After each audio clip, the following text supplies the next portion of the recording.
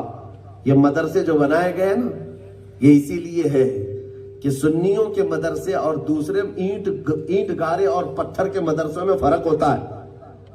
ہاں مدرسے کا مطلب اینٹ کی اور سیمنٹ کی دیوار اور چھت ڈال دینا نہیں ہے. ایسے تو بہت مدرسے ہیں جہاں انگریزوں کے پٹھو بھی پیدا کیے جاتے ہیں. بہت مدرسے ہیں جہاں حکومت کے نیتاؤں کے چاٹوکار بھی پیدا کیے جاتے ہیں. لیکن ان مدرسوں میں ان مدرسوں میں بڑا فرق ہے. سنیوں کے مدرسوں میں عشق رسول پلایا جاتا ہے. صرف علم کافی نہیں، صرف علم دیا گیا تب بھی گمراہ ہونے کے چانسز ہیں، لیکن ساتھ میں عشق رسول دے دیا جائے، میرے عزیزو ایسی لائٹ لے کر کے چلتا ہے جس کو اعلیٰ حضرت کہتے ہیں یا رسول اللہ تیرے غلاموں کا نقش قدم ہے راہ خدا، وہ کیا بہک سکے جو یہ چراغ لے کے چلے۔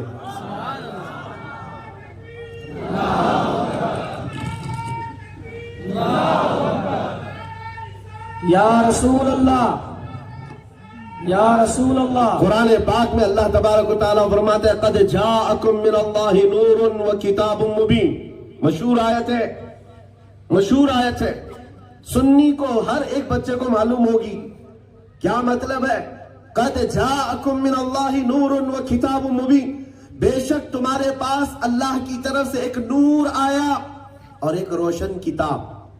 توجہ چاہتا ہوں، پھر سے میں کہہ رہا ہوں، اللہ فرماتا ہے تحقیق کے بے شک اللہ کی طرف سے ایک نور آیا اور ایک روشن کتاب۔ پہلے کیا آیا؟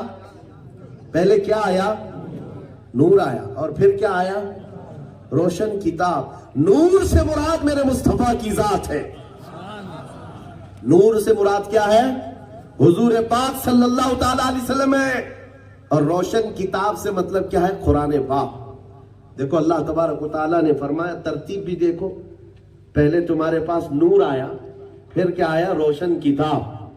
اس لیے کہ کتاب پڑھنے کے لیے اجالا ضروری ہے، بغیر اجالے کی کتاب پڑھ سکتے ہو؟ روشنی کے بغیر کتاب نہیں پڑھی جاتی، اس لیے رب تعالیٰ فرما رہا ہے پہلے تمہارے پاس نور آیا اور قرآن آیا۔ اب یہاں میں بتا رہا ہوں یہ قرآن پڑھنے کے لیے لائٹ کی روشنی نہیں، نور مصطفیٰ کی ضرورت ہے۔ مصطفیٰ کریم صلی اللہ تعالیٰ علیہ وسلم کی محبت کے ساتھ جب پڑھے گا تو وہ میرے عزیزو ایمان کا ایک اعلیٰ معیار حاصل کرے گا، اور جو ان کو چھوڑ کر کے علم حاصل کرنا چاہے تو پھر وہ ایسی ڈنڈیاں مارے گا، کبھی ادھر کبھی ادھر، بہکتا چلا جائے۔ بے ان کے واسطے خدا کچھ عطا کرے، ہاشا غلط غلط یہ ہوس بے بصر کی ہے۔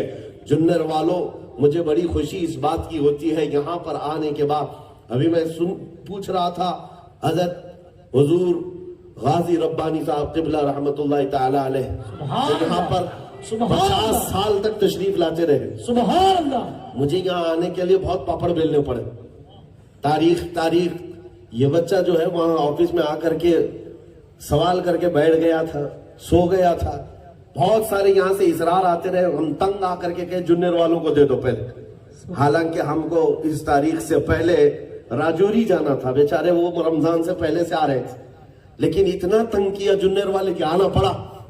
وجہ یہ ہے کہ ہمارے استاد کہتے تھے تمہارے پاس چمک ہے، تم لوگوں کو کھینچتے ہو، میرے استاد کہتے تھے، لیکن میں نے یہاں دیکھا کہ جنر والوں کے پاس چمک ہے جو ہمیں کھینچتے، جو ہمیں کھینچتے۔ میں ایک بات عرض کر رہا تھا، اس سرزمین پر اس وقت کے غازی سیدنا غازی ربانی صاحب رحمت اللہ تعالی علیہ اور وہ خاندان ربانیاں کثرت سے یہاں آتا رہا۔ میں نے پوچھا کہ وہ کیسے آتے تھے، لوگوں نے کہا کبھی ٹرک میں بیٹھ کر کے آئے، کبھی ایس ٹی میں آئے، 50 سالوں تک کنٹینیو آتے رہے۔ اس سرزمین پر اتنا آتے رہنا یہ اس بات کی علامت ہے کہ یہاں کوئی نہ کوئی تو وجہ ہوگی، کوئی نہ کوئی تو وجہ ہوگی۔ ان علماء ربانیین کا، سادات کا یہاں پر آنا بظاہر آج کے ترقی یافتہ دور میں اچھی خاصی کاریں بھی چڑھ نہیں پاتی جنر تک، راستہ پر خطر آج بھی ہے، تو پچھلے دور میں یہاں کتنی مشکلات رہی ہوں گی اتنے اوپر چڑھ کر کے آنا ممبئی سے، لیکن آتے رہے ہیں تو کوئی نہ کوئی وجہ ہے، اور وہی وجہ میں آج یہاں محسوس کر رہا ہوں کہ دارالعلوم ایسی سرزمین پر بنایا ہے، آج اگرچہ خستہ دیواریں ہوں گی، کل انشاءاللہ العزیز یہاں سے نکلنے والا امت کا کوئی ایسا مسلح ہوگا جو ہر سینے میں عشق رسول بھر دے گا۔ نعرہ تکبیر، نعرہ رسالت، مسلک اعلی حضرت، تحفظ ناموس رسالت، علماء اہل سنت، شہر جنیر، نوجوانان جنیر۔ دو باتیں خاص طور پر میں اپنی تقریر میں کہنا چاہوں گا، بغیر حضور کی محبت کے ہماری زندگی کچھ بھی نہیں ہے، وہ جو نہ ہو تو، وہ جو نہ تھے تو، ہاں بخدا خدا کا یہی ہے در، نہیں اور کوئی مفر مقر، جو وہاں سے ہو یہی آ کے ہو، جو یہاں نہیں تو وہاں نہیں۔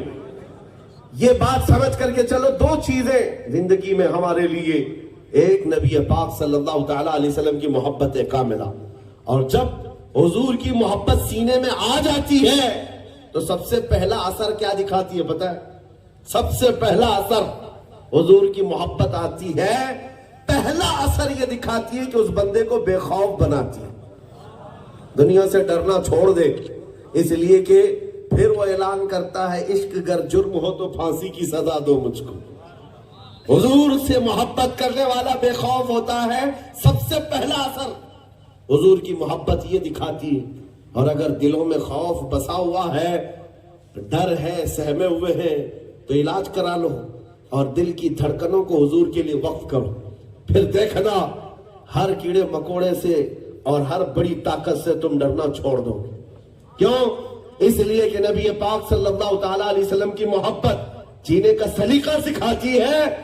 زندگی سے اور دنیا سے اتنا پیار نہ کرو، اتنا پیار نہ کرو کہ اس دنیا کی ہوس میں تم اللہ اور رسول کو بھول جاؤ اور حضور سے ملاقات کی تمنا ختم ہو جائے۔ نہیں، حضور سے محبت کرنے والا ہر رات یہ سوچ کر کے سوتا ہے دنیا سے یوں بھی تو جانا ہی ہے، کسی نہ کسی دن جانا ہی ہے، اور جس دن موت ہوگی آنکھیں بند ہوگی ادھر مصطفیٰ کی زیارت ہوگی۔ محبت کرنے والا سب سے پہلے بے خوف ہو کر جیتا ہے۔ اور علماء ربانیین کو آج میں یہ کہنا چاہوں گا، اپنے بند گلوں کو کھول لو، آزاد کر لو۔ نبی پاک صلی اللہ تعالیٰ علیہ وسلم کی غلامی کی نسبت ہے تو کھل کر کے غلامی کرو۔ نبی پاک صلی اللہ تعالیٰ علیہ وسلم کی غلامی کی نسبت رکھتے ہو تو کھل کر غلامی کرو۔ اور آج ہم نے دیکھا ہے جن کی سکتہ ہے، جن کا تختہ ہے، اور وہاں سے ریلیٹڈ چھوٹا نیتا بھی بے خوف ہو کر جی رہا ہے کہ ہماری پارٹی کی حکومت ہے، کون کیا کر لے گا ہمیں۔ وہ سگنل بھی توڑ لے تو کچھ فرق نہیں پڑتا، وہ کچھ بھی کر لے اس کو یہ لگتا ہے ہماری حکومت، ہماری حکومت۔ تو میں یہ دیکھا کہ جس کی 5 سال کی حکومت سے تعلق ہے وہ بے خوف ہو کر جیتا ہے، تو سنی کو کتنا بے خوف ہو کر جینا چاہیے کہ میرے مصطفیٰ کی حکومت ایسی ہے جہاں میں ان کی چلتی ہے، وہ دم میں کیا سے کیا کر دے، زمین کو آسماں کر دے، سریا کو سرا کر دے۔ حضور پاک صلی اللہ تعالیٰ علیہ وسلم کی حکومت ہے یا نہیں ہے؟ ہمارے دلوں پر اس آقا کی حکومت ہے۔ منور میری آنکھوں کو میرے شمس و ضحیٰ کر دے، غموں کی دھوپ میں وہ سائے زلف دتا کر دے۔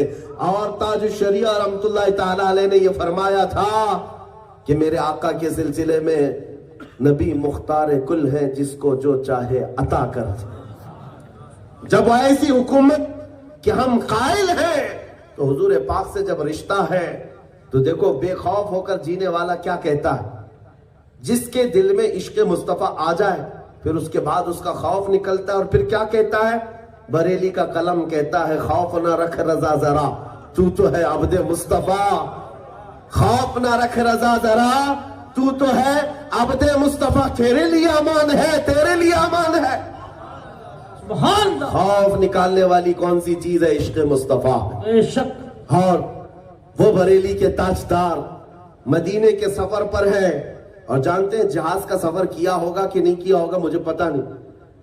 جو پانی کے جہاز سے جاتے ہیں وہ جان ہتھیلی پر لے کر جاتے ہیں، بلکہ پلین کا بھی وہی حال ہے، سفر ہے، لیکن پانی کا جہاز کا سفر بہت لمبا ہوتا ہے۔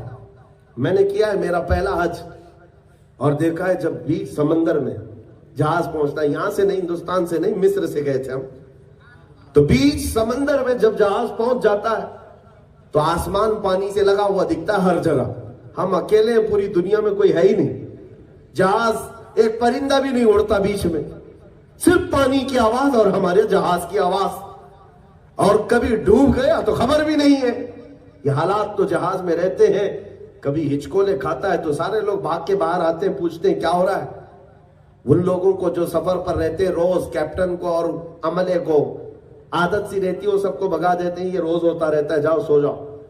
لیکن جو پہلی بار سفر کر رہا ہو، تھوڑا سا جہاز ہلے تو سب اپنے کمرے سے اپنے سیٹ سے باہر نکل کر کے آگے پوچھتے کیا ہو رہا ہے کیا ہو رہا ہے. ہم نے دیکھا ہے یہ بے تابی بے قراری صبح ہوتی نہیں کہ کتنے لوگ الٹیاں کرنے لگتے. یہ حالات میں اس لیے عرض کر رہا ہوں. بریلی کے تاجدار حج کے سفر پر تھے. سبحان سمندر پر جب جہاز پہنچا سبحان کیپٹن نے اعلان کر دیا کہ جہاز ڈوبنے والا ہے. جہاز ڈوبنے والا ہے.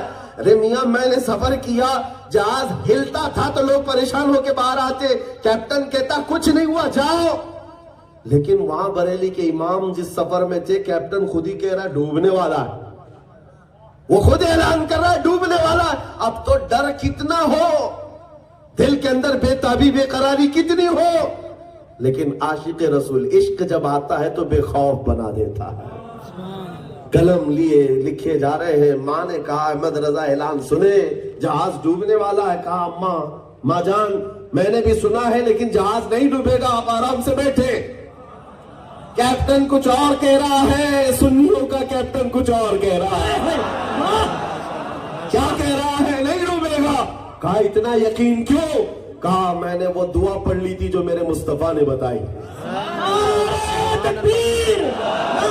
نے وہ دعا پڑھ لی جس کو میرے مصطفیٰ کریم صلی اللہ علیہ وسلم نے فرمایا جب پانی کے سفر پر کوئی جائے تو یہ دعا پڑھ لے وہ ڈوبنے سے بچے گا. کیپٹن کا قول جھوٹا ہو سکتا ہے مدینے کے تاجدار کا قول نہیں جھوٹا ہوتا. پھر بریلی کا تاجدار کہتا ہے یا رسول اللہ آنے دو یا ڈوبو دو اب تو تمہاری جانے کشتی تمہیں پہ چھوڑی لنگر اٹھا دیے.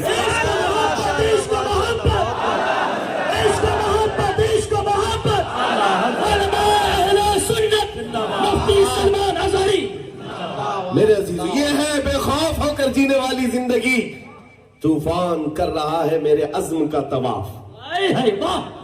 میں نے کافی دن پہلے یہ عرض کیا تھا لوگ بار بار میسج کر کر کے ڈراتے رہتے اب کیا ہوگا کل کیا ہوگا پرسوں کیا ہوگا. آج بھی ہم جنر آئے یہی حالات ہے. گجرات میں ہمارے متعلق کچھ FIR درج کی گئی اور اس کو لے کر کچھ لوگ پریشان کیا ہوگا کیا ہوگا. میرے عزیزو تم کیوں اتنے گھبرائے ہوئے ہو تم کیوں اتنے ڈرے ہوئے ہو.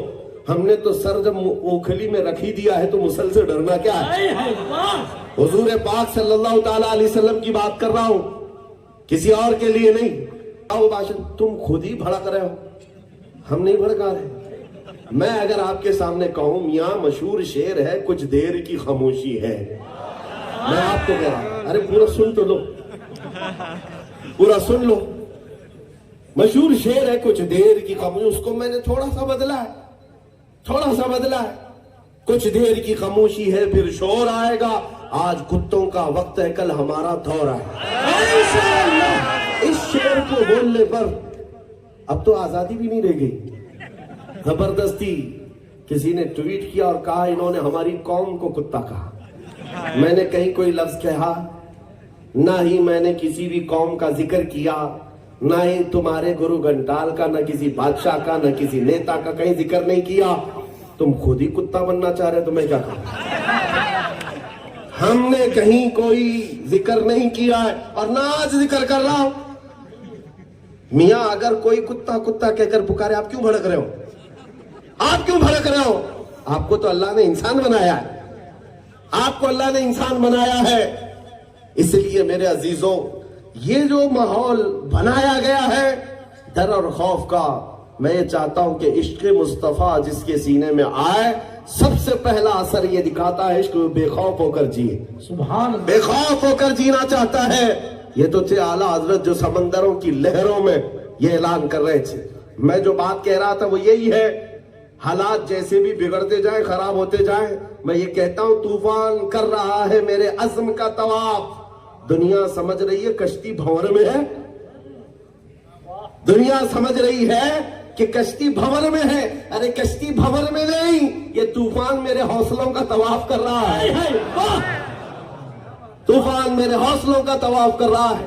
وہ امام عشق و محبت تھا جو سمندروں کی لہروں میں اور موجوں میں بھی بے خوف ہو کر جیتا رہا اور وہ جہاز بغیر ڈوبے جدہ کے ساحل پر لگ ہی گیا. پھر وہ بات پکی ہو گئی